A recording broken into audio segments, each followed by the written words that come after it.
इस वक्त की ताजा तस्वीरें हैं, इस वक्त की ताजा तस्वीरें आपको दिखा रहे हैं। प्रधानमंत्री नरेंद्र मोदी सीपी राधाकृष्णन को बधाई देते हुए उनको बधाई दे रहे हैं, शुभकामनाएं दे रहे हैं आज की जीत के। जेपी नड्डा बीजेपी के राष्ट्रीय अध्यक्ष प्रधानमंत्री नरेंद्र मोदी के साथ हैं। ये बड़ी खबर है, आप किरण रिजिजू को देख रहे हैं। पूरा एनडीए गठबंधन जो है इन चुनावों में एकजुट था और एकजुटता का परिणाम सामने आया। सीपी राधाकृष्णन भारत के नए उपराष्ट्रपति, तो जो है नए उपराष्ट्रपति को शुभकामनाएं देने प्रधानमंत्री नरेंद्र मोदी गए और उन्होंने फूलों का गुलदस्ता दिया और फूलों का गुलदस्ता देकर नए उपराष्ट्रपति का उन्होंने शुभकामनाएं दी, बधाई दी। एक नई जिम्मेदारी सीपी राधाकृष्णन को, महाराष्ट्र के गवर्नर थे, झारखंड के गवर्नर रह चुके हैं, तमिलनाडु से वो आते हैं और अब उनके जिम्मे एक नई जिम्मेदारी है। भारत के उपराष्ट्रपति की राज्यसभा को चलाने की जिम्मेदारी है सीपी राधाकृष्णन पर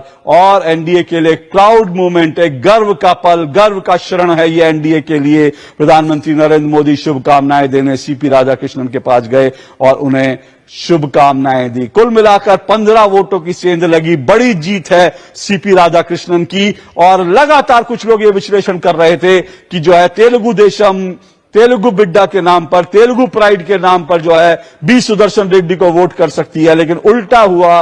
बल्कि ये कह सकते हैं कि कई सांसदों ने, 15 कम से कम सांसदों ने जो विपक्षी खेमे के थे, उन्होंने सीपी राधाकृष्णन के लिए वोट दिया।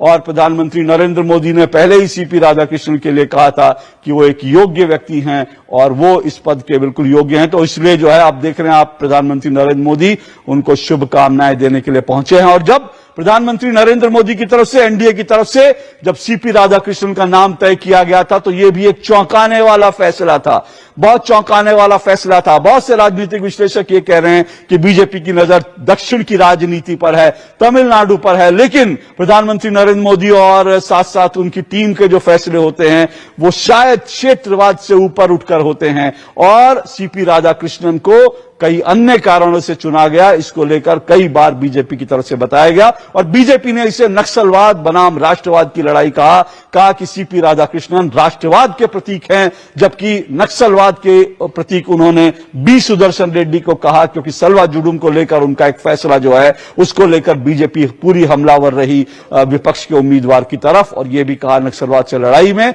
उनके उस फैसले ने नक्सलवाद के खिलाफ जो लड़ाई थी उसको कमजोर किया, जबकि बीजेपी सरकार, एनडीए सरकार लगातार नक्सलवाद को खत्म करने पर आमादा है।